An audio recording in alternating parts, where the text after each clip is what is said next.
Okay, nandito kami ngayon sa Carania, parang bukas na ng yaw-yaw na ninyo na naman. No? Pang-apat na namin to, buti na lang, nilibre ako ng aking napakagandang nanay.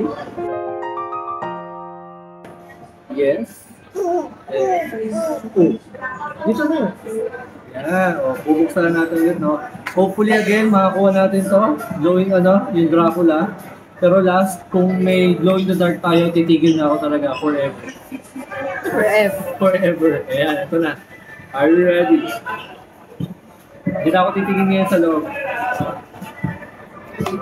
Hopefully makakuha tayo ng Dracula.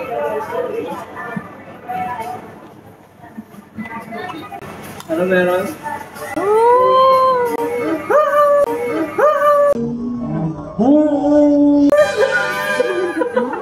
Glow in the dark! Nakuha tayo na glow in the dark, kawakas! Yes! Pero wala yung ano niya. Ayun, nandito yung ano niya. Nandiyan yung congratulations. Ako na doon. Yes, ako na glow in the dark. Titigil na tayo. Masyado na magastos, guys. Hindi na kaya ng bulsa ni Papi Louie. Pero masaya na tayo. Nakakuha tayo ng glow in the dark. Tapos yung glow in the dark natin, yung hindi pa natin nakukuha ang character din. So, thank you so much sa lahat na sa inyo. Ani kayo na to